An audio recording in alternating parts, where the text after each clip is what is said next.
Et oui, et ce matin, je vous l'ai dit, nous serons au chapitre environnement dans ce débat faire croiser. Il ne sera pas question de politique, on va s'intéresser à la nature, interroger peut-être quelques facteurs constitutifs des changements climatiques et comprendre aussi les rôles des communautés à la base. Pour faire l'exercice avec nous, c'est M. Hippolyte Dossa, je vous l'ai dit, il est spécialiste en droit de l'environnement.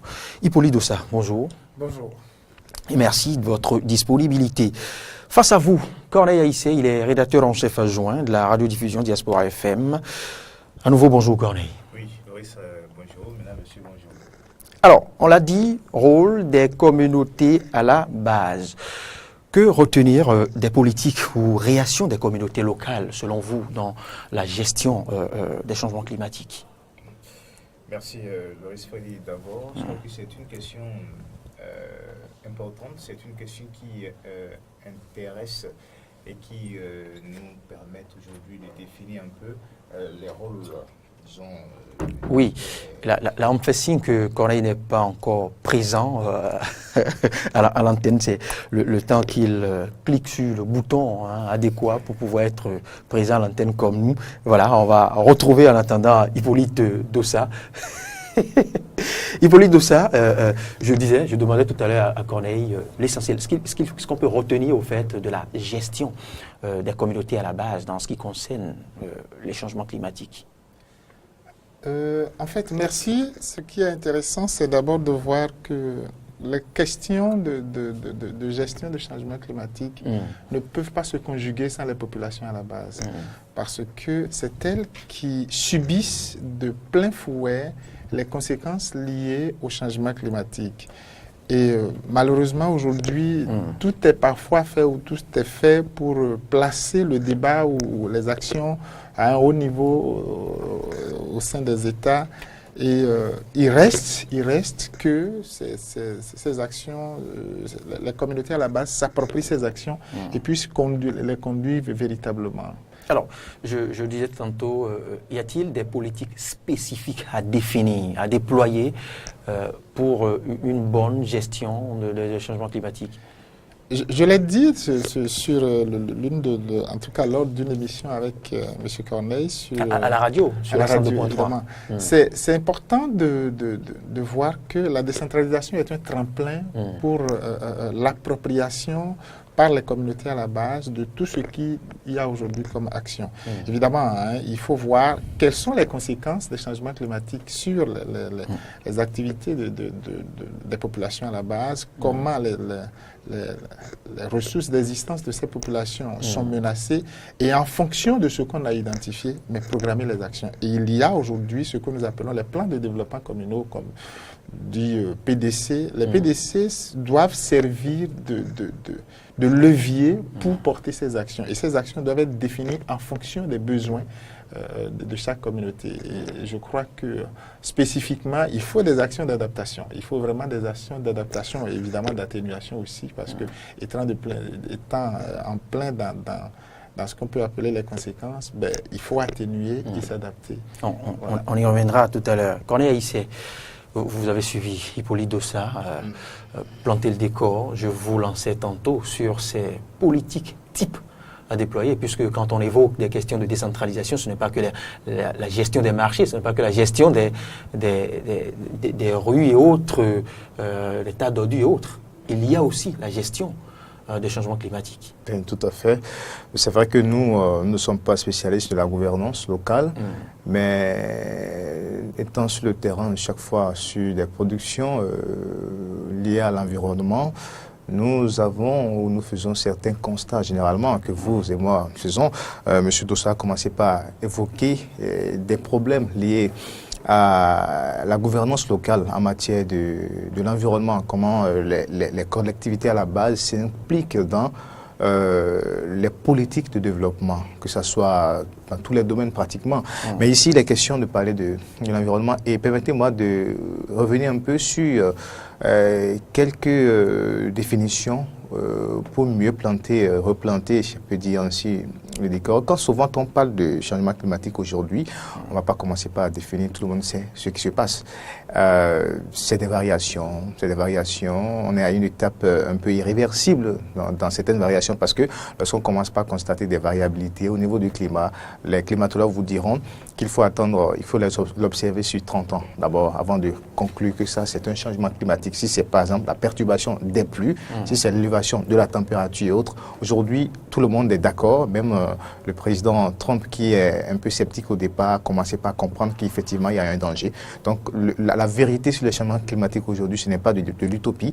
Et dans notre pays aussi, cela se ressent également. Vous voyez, on prend l'exemple des inondations simplement. Vous avez vu ces dernières années, à partir de 2010, les inondations au Bénin, 2010, 2012, et peut-être cette année, on ne sait pas encore ce qui va se passer, sont aujourd'hui des effets conjugués. En fait, l'allure que ça prend aujourd'hui, le phénomène des inondations, il y a simplement l'effet conjugué du réchauffement, des changements climatiques dans ce qui se passe. Donc, c'est un exemple qu'on donne. Et quand on sait qu'au Bénin, par exemple, nous avons, sur les 77 communes, nous en avons jusqu'à 33, et même plus que ça, des communes à haut risque en matière d'inondation, rien que pour ce paramètre, c'est qu'il y a un véritable danger. Maintenant, en dehors de la politique développée, au sommet, qu'est-ce qui est fait au niveau des communes? C'est ça justement la question.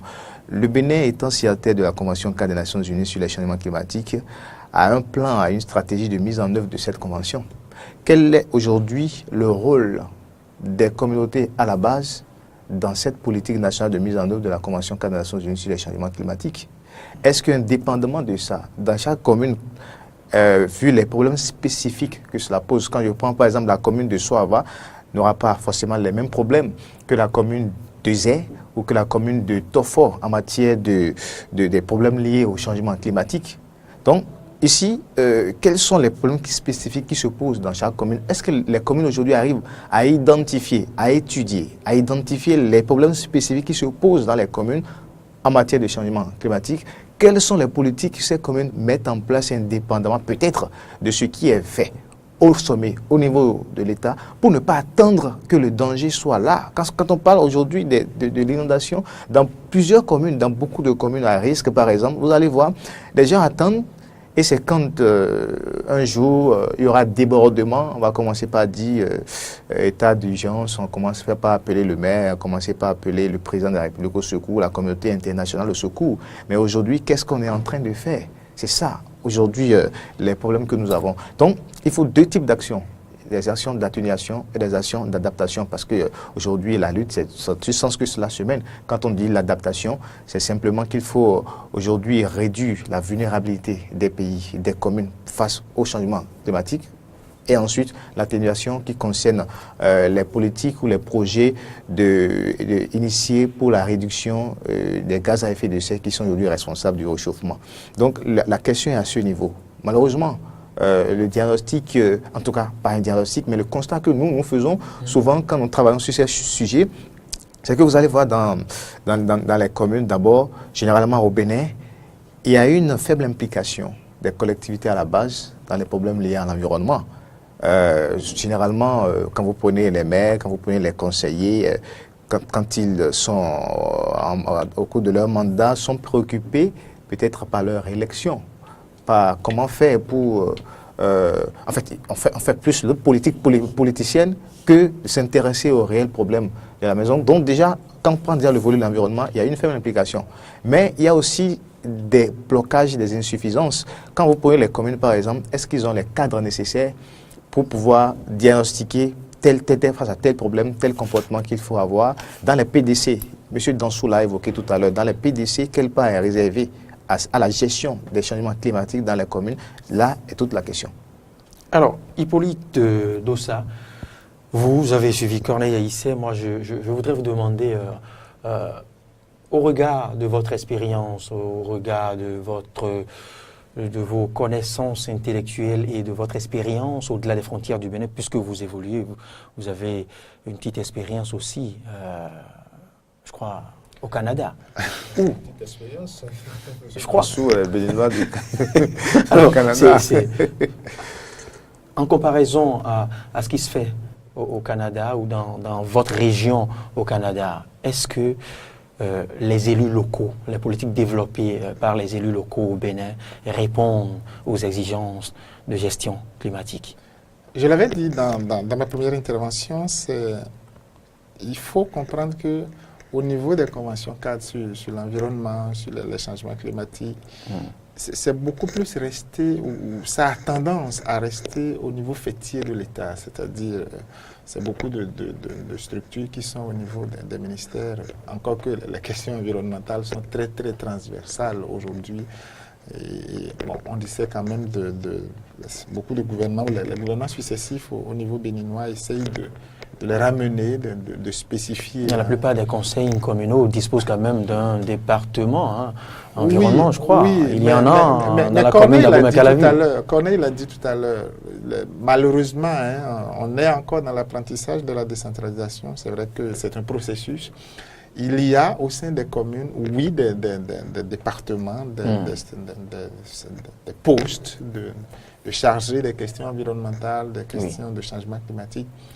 Mais souvent, les ressources humaines n'ont pas les compétences requises pour assumer les rôles dévolus à ces différents postes, malheureusement. Et ici, la politique jouant dans toutes les sphères, c'est difficile d'avoir l'homme qu'il faut, souvent au sein des communes, à la place qu'il faut.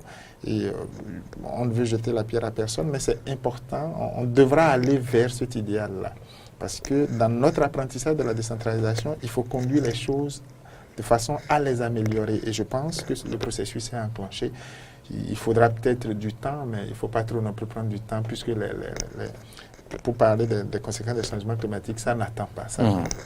Alors, pour revenir à votre question, je pense je l'avais dit, aujourd'hui, tout est resté au niveau, ou tout semble rester au niveau fêtier de l'État.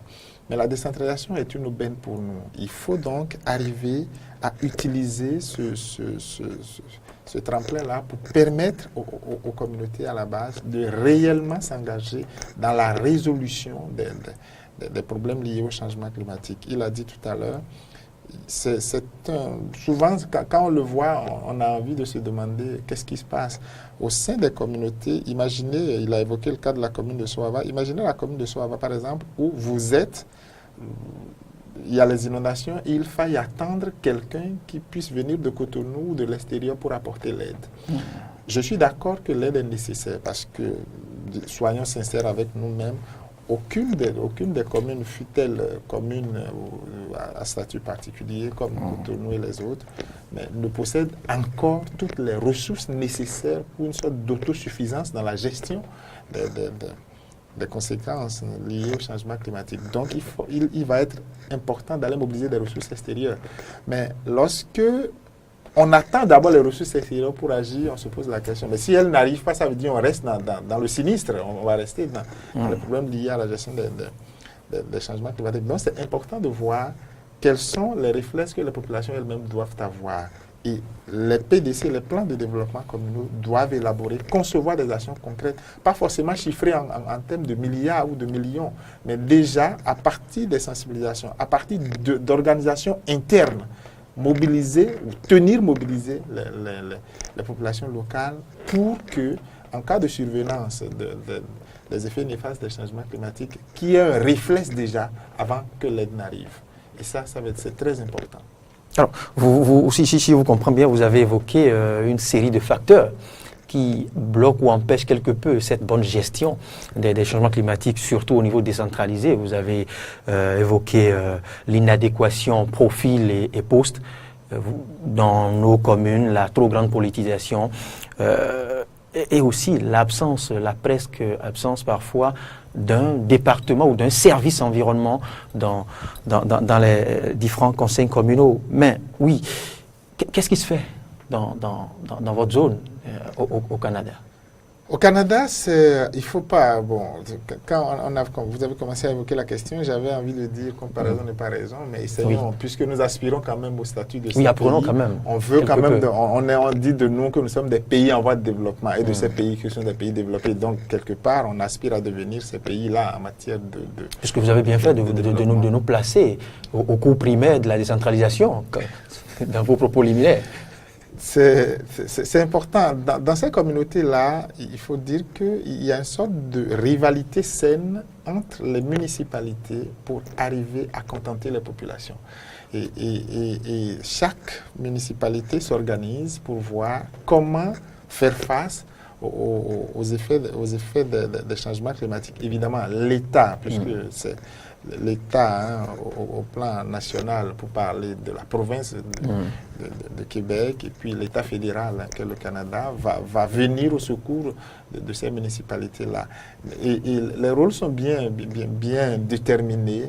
C'est vrai que ce n'est pas parfait, parce que même ils sont souvent... J'ai été, je crois en 2016 ou 2017, il y a eu des inondations dans la province de Québec, et je me suis dit, il faut les aider peut-être à élaborer un plan de contingence, parce que bon, ils ont été surpris. Je dis, mais si, ils savent que ça doit venir, mais pourquoi ils ont attendu autant avant que les inondations, avec la fonte de la neige, rentrent dans les maisons, et puis ils étaient surpris. Mais la réaction a été rapide, et ils ont pu quand même soutenir les sinistrés. Et il y avait donc ça peut aussi arriver aux évidemment, grands. je l'ai dit sur Diaspora FM, j'ai dit les conséquences ou les effets des changements climatiques n'épargnent ni riches ni pauvres. Donc c'est juste l'organisation interne des pays, des communautés à la base, qui peut permettre de juguler un tant soit peu les problèmes liés à ces effets-là. Corneille, vous semblez unanimement, en tant qu'environnementaliste, reconnaître les limites des politiques au plan local. Mais vous ne me direz pas, vous avez assisté par le passé à l'opération 3CI, pour ce qui concerne rien que le conseil, la municipalité de Cotonou. Vous avez vu les nombreuses descentes, les actions et autres, et plus tard, avec l'autre structure PUGMU, tout ce qui se fait.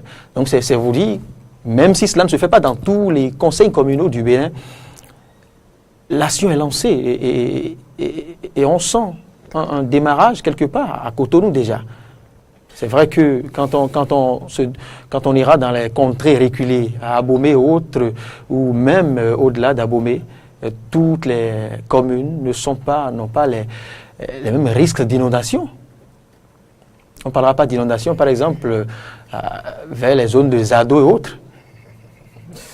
Je crois que votre question est importante. Quand on parle de ces petites initiatives déjà prises au niveau vous hissez le 3CI au rang de petites initiatives? Ah oui, je le dis. Le 3CI Je le dis. Qui a couvert plusieurs années. Ça, ce n'est pas un exemple à donner, parce que vous voyez, 3CI, on a parlé de 3CI sur plusieurs années à Cotonou. Oui.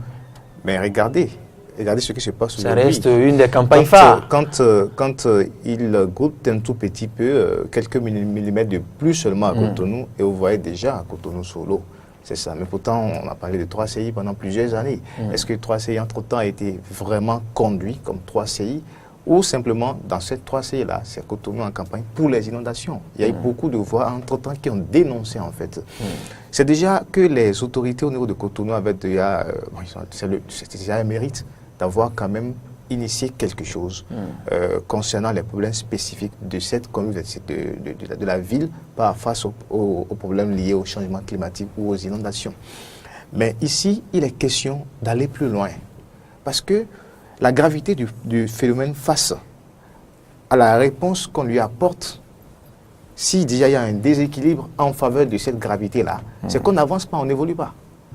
Et aujourd'hui, ce n'est pas Paris qui viendra régler les problèmes liés à l'inondation ici. Ce n'est pas forcément l'État central. Les petites ressources qu'on alloue à ces communes, comment ces ressources sont gérées? Monsieur Danso a dit tout à l'heure que oui, les communes n'ont pas les moyens. C'est vrai, les communes n'ont peut-être pas les moyens.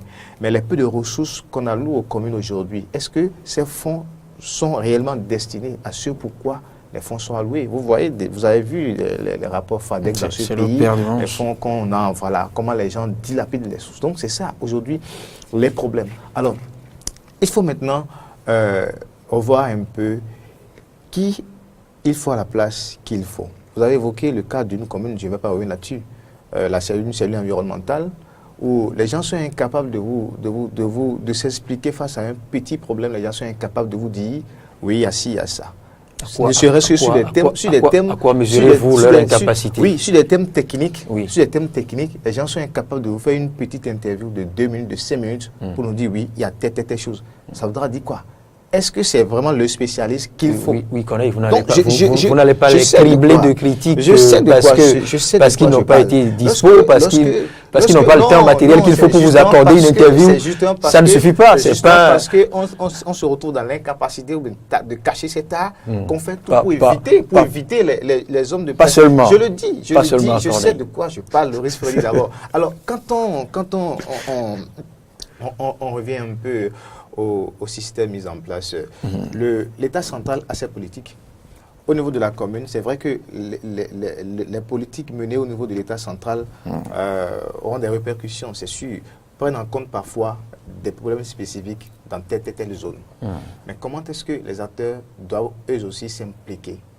Aujourd'hui, il y a des possibilités, les communes ont des possibilités de mobiliser des ressources même sans l'État central, même forcément, pas forcément attendre l'État central avant d'avoir ces ressources-là.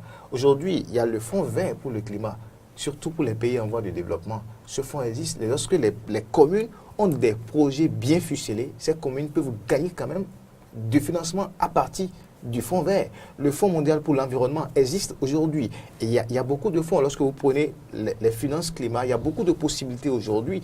Il suffit simplement que les communes impliquées s'asseyent, réfléchissent face à un problème donné, établissent un bon plan, un bon projet, avec le soutien certainement de l'État, mais pas forcément en termes de CIDESA, non, une autorisation de l'État, postule pour des appels à candidature, financement de projets, et pas ils ont les sous pour mettre en œuvre c'est si facile. le projet. Ça existe, et on a vu, on sait qu'il y a sur le continent des pays qui excellent.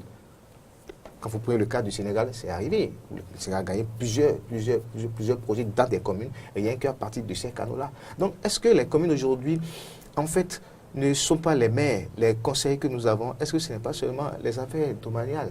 C'est-à-dire, on reste là pour signer. Est-ce que ce n'est pas seulement les actes administratifs? On ne réfléchit pas, on ne veut pas aller au-delà.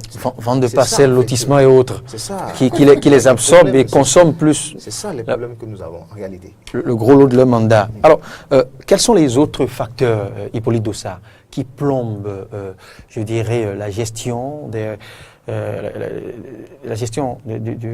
l'environnement au niveau des collectivités locales, au-delà, en dehors, bien évidemment, des ressources humaines, des ressources financières? Quels sont les autres facteurs? Il y a un réel problème de prise de conscience par rapport à nos capacités réelles et à l'influence que les communautés locales peuvent avoir dans les solutions proposées pour la gestion des changements climatiques. Aujourd'hui, même le PNUD le reconnaît, on ne peut plus parler de la gestion ou de l'adaptation de tout ce qu'il y a comme action pour faire face aux effets néfastes des changements climatiques et laisser les communautés à la base. Parce que avoir porté pendant longtemps le problème au sommet des États a connu ses limites un peu. Corneille parlait du 3CI, de toutes les initiatives. Oui, ce sont des initiatives louables. Mais vous prenez le cas de Cotonou, les gens continuent de s'installer dans les bas-fonds. Donc, il y a d'abord une sorte de prise de conscience par rapport au problème. Et cette prise de conscience, il faut vraiment y aller et arriver à mobiliser tout le monde autour. Est-ce que ça passe par des sensibilisations? Je ne sais pas, mais c'est nécessaire. La deuxième chose, c'est de tisser. Il y a une sorte de faiblesse au niveau actuellement des communes. Les communes n'ont pas encore ce que je peux appeler les bons filons pour retrouver ça, de tisser des relations au profit de ces questions-là. Lorsque vous n'avez pas les compétences à l'interne, mais allez les chercher. Allez les chercher parce que les préoccupations environnementales aujourd'hui, que ce soit par rapport au changement climatique, ces préoccupations plombent le développement des communes, que ce soit au Bénin ou ailleurs. Donc, ne pas les résoudre et vouloir développer, ce serait une utopie. Et sur la radio Diaspora FM, j'avais donné l'exemple de la commune de Soava où j'ai travaillé. En 2010, ils ont eu un budget communal de 5 milliards et les dégâts, rien que les dégâts des inondations de 2010 leur ont pris 1,5 milliard. On sait que chaque année, la commune de Soava, par exemple, comme la commune des Agégués et les autres communes de la basse vallée de Lyoné, sont sujettes aux inondations. Mais si déjà, au niveau d'un an, on a une perte d'1,5 milliard, imaginez sur 5 ans, ils ont 5 milliards. Mais au bout du quinquennat, au bout du mandat, ils vont laisser une ardoise de dette. Donc, l'effort de développement aurait été nul. Donc, si on ne prend pas en compte les questions liées à l'environnement, mais on aura beau faire le développement, on aura beau construire les passerelles, les écoles, mais on va se retrouver à la fin d'un quinquennat ou à la fin d'un mandat avec zéro effort en matière d'évolution, parce qu'on aurait laissé une ardoise négative. Donc, c'est important que ces questions ne sont pas encore bien prises en compte. Quand je parle de prise de conscience, elles ne sont pas encore bien prises en compte, de développer des partenariats au profit des questions environnementales. Et je vais ajouter, ce qui est déplorable, c'est que on a tendance à mettre ces questions de façon transversale à tout. C'est-à-dire, il n'y a pas une sorte on ne se penche pas réellement dessus pour dire il y a un problème, il faut y aller en solution. Quand vous prenez le PDC, c'est contenu dans telle rubrique. Bon, on veut construire, par exemple, une école quelque part. Est-ce qu'on prend en compte les questions environnementales? Est-ce que on envisage ceci? C'est tellement transversal que ça finit par se diluer dans tout et puis à être inexistant. Donc, il va falloir spécifier, se pencher dessus et y allouer les ressources nécessaires. Et quand je parle de ressources, c'est aussi bien viser les capacités propres que vous avez en matière de mobilisation, mais aussi chercher à développer des partenariats, donc des ressources extraterritoriales, aller les chercher et les amener. Et parlant des ressources, Corneille évoquait tout à l'heure, je dirais, des fonds au plan international. Alors, la mobilisation de ces fonds ou la soumission ou ne pose-t-il pas problème? N'y a-t-il pas des conditions spécifiques? N'y a-t-il pas de rang? N'y a-t-il pas de parrainage d'État ou d'institution? Si une commune comme Soava a pu gagner avec les fonds verts du gouvernement québécois un gros projet sur 3 ans par rapport à l'adaptation au changement climatique, c'est que Cotonou peut l'avoir. Ou Zapota, ou je ne sais pas moi, ou les communes les autres communes peuvent les avoir. Il a dit tout à l'heure, il y a déjà le Fonds mondial pour l'environnement, les fonds verts qui sont disponibles. Il faut, on l'a déploré, il faut placer les ressources nécessaires pour élaborer les dossiers. Et quand il faut élaborer les dossiers, il ne s'agit pas seulement de s'enfermer dans des bureaux, de concevoir quelque chose et de soumettre. Cela doit partir d'une dynamique locale, c'est-à-dire on embrasse les réels problèmes et la traduction de ces problèmes en projet doit émaner d'un processus rondement mené. Il ne faut pas rester... L'erreur qu'on commet, c'est souvent que les projets sont élaborés derrière les bureaux et puis avec des experts en griffe et ces experts-là vont porter ces projets, ils vont les déposer et à la fin, il y a juste une sorte un aspect visible de ces projets où c'est des 4x4, c'est des véhicules qui circulent, estampillés, projet temps, avec un bon battage médiatique, mais derrière, il n'y a forcément pas des actions concrètes.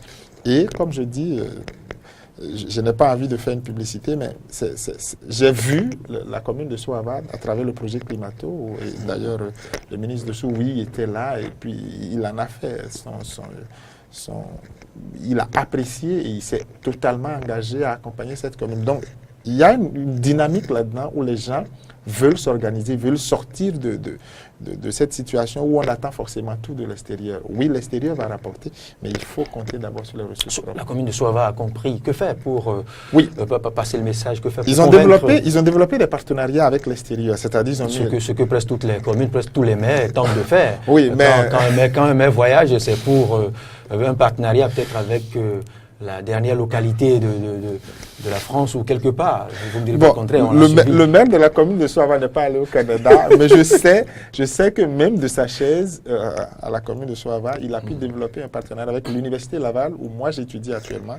Il a développé un partenariat avec des entreprises du secteur privé canadien qui sont sur le projet, qui apporter un genre de transfert de technologie qui est testé au Canada et qui a fait ses preuves dans la commune de Soava afin d'aider à résoudre les problèmes liés au changement climatique. C'est heureux de le savoir et je sais, il y a certainement d'autres communes que vous me citerez parce que vous devez être encore plus informés que moi là-dessus, mais c'est important d'arriver à développer ces stratégies-là et de pousser vraiment ces questions au rang de priorité de pousser vraiment ces questions au rang de priorité, surtout afin d'aider la population à sortir des situations qu'elles vivent. Alors, quand on est haïssé, comment arriver véritablement à hisser l'environnement au rang des priorités? Lesquelles priorités? Je ne vous les cite plus. Hein, les lotissements, la gestion des marchés, parce qu'il y a de quelques petites tasses, la gestion des parcelles et autres. Comment hisser l'environnement au même titre que ces autres priorités? Non, aujourd'hui, quand on parle de développement durable, les 3 piliers du développement durable, c'est d'abord l'environnement. Vous avez le social et l'économie plus tard.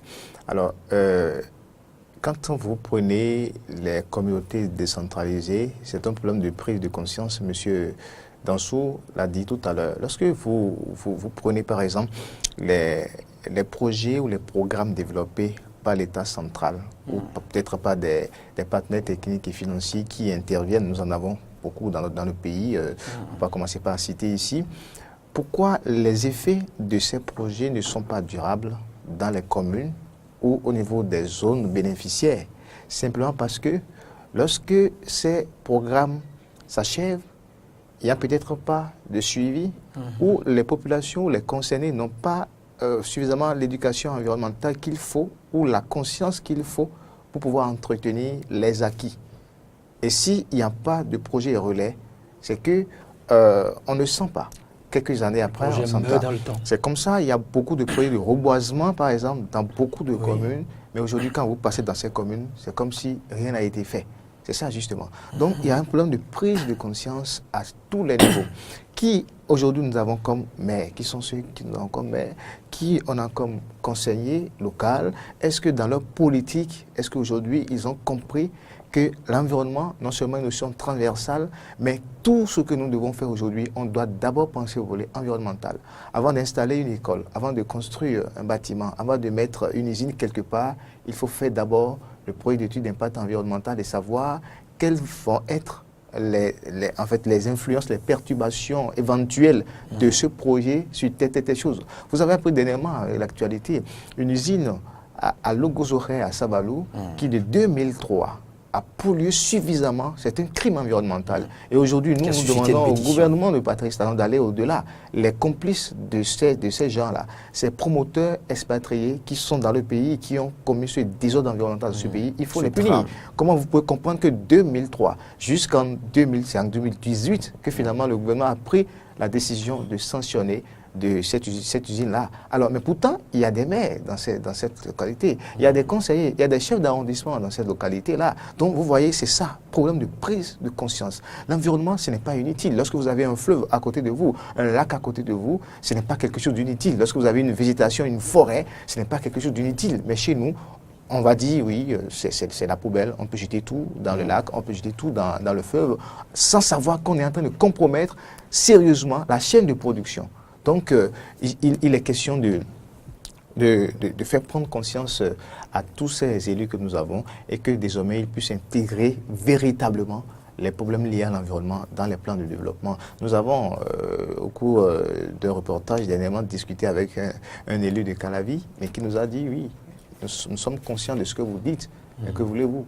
Si les gens veulent se faire élire, vous voulez qu'ils fassent quoi? Le maire qui dit, vous avez parlé, vous avez donné l'exemple de 3CI. 3CI, Cotonou en campagne contre les nations. Mais c'est dans ce même Cotonou, les gens morcellent les zones marécageuses, les gens morcellent les berges, alors que la loi cadre a dit, par exemple, quand vous prenez les berges, au niveau des lacs et autres, il ne faut pas occuper 25 mètres. A dit, sur 25 mètres au niveau de la berge, il ne faut pas les occuper. Mais ce sont en complicité avec ces mêmes élus locaux que les gens morcellent les parcelles. Les gens vont mettre les ordures pour combler et pour y habiter. Mais c'est encore ces mêmes autorités qui disent nous sommes en campagne contre l'inondation. Donc c'est des actions antagonistes. Que voulez-vous? Ça ne peut pas évoluer quand c'est comme ça. Donc qu'il faut la place qu'il faut, il faut qu'on prenne réellement conscience de ce qui nous attend parce que nous sommes plus vulnérables aujourd'hui aux effets néfastes des changements climatiques. Les Américains, bon d'accord, ils ont certainement les moyens pour faire face à cela. Mais chez nous ici, nous contribuons très peu, l'Afrique contribue très peu, c'est 4% en matière de pollution en gaz à effet de serre, c'est 4%. Mais est-ce que d'ici 15 ou 20 ans, si nous aspirons à ce développement, si nous allons nous développer comme les autres aussi, si l'Afrique devient également en fait, une production de CO2, le monde va devenir quoi? Donc c'est déjà un problème majeur. C'est pour ça qu'il faut intégrer cela. Les enfants, quelle éducation on donne aux enfants dans les collèges, à la maison? Est-ce qu'on leur apprend à aimer l'environnement? Est-ce qu'on leur apprend à ne pas jeter des déchets n'importe comment? À respecter l'environnement. Vous n'allez peut-être pas voir ça. Donc c'est ça, il est question donc d'insister sur l'éducation environnementale et de lever la conscience environnementale à tous les niveaux pour que nous puissions prendre ça comme des questions sérieuses et œuvrer véritablement pour ça et ne plus se cacher sous ce seau. On n'a pas de ressources, on n'a pas d'argent, on n'a pas de financement, donc on croise les bras et on attend l'État central. Lorsque l'État central est dépassé, on appelle la communauté internationale. Mais les autres, c'est parce qu'ils ont déjà cette conscience, qu'ils ont su travailler pour atteindre ce niveau de développement aujourd'hui et qu'ils ont les moyens. Ce n'est pas les moyens qui vont nous manquer dans nos communes quand nous voulons répondre à ces besoins. Encore qu'il y a des fonds disponibles, il y a des partenaires techniques et financiers qui sont disponibles pour pouvoir apporter les financements qu'il faut pour la gestion de ces problèmes. L'éveil des consciences, a dit Corneille Haïssé. Pour finir, Hippolyte Dossa. Pour finir, je suis très heureux d'avoir contribué aux échanges sur la question. Il faut dire que, je le répète, les questions d'action contre ou pour atténuer tout ce qui a rapport aux effets des changements climatiques doivent concerner en premier chef les communautés locales. Et il faut sortir des bureaux fêtiers au sein de l'État pour aller vers une appropriation de ces actions par les communautés locales. Et le faire, je l'ai dit, la décentralisation est un bon moyen, est un bon véhicule pour conduire de telles initiatives. L'essentiel, c'est de les inscrire, je sais que ça c'est peut-être en train d'être fait, c'est de les inscrire au rang de priorité dans les plans de développement communaux avec des lignes suffisamment dégagées, distinctes de la diffusion qu'on fait. Et non des sous-rubriques. Oui, des sous-rubriques, et en faire des actions concrètes, visibles, dans lesquelles les populations deviennent les premières actrices et les premières bénéficiaires. Voilà, qui vient d'être dit avec clarté. Corneille Haïssé, c'est terminé. Merci Doris. Et merci aux téléspectateurs et aux auditeurs de la 102.3. Esther, la gestion des changements climatiques, rôle des communautés à la base avec Hippolyte Dossa, spécialiste en droit de l'environnement. Je rappelle que vous êtes béninois de la diaspora. Oui. Vous vivez au Canada et cela ne nous empêche pas de venir partager votre expertise de temps à autre avec vos frères au pays. Merci pour la disponibilité.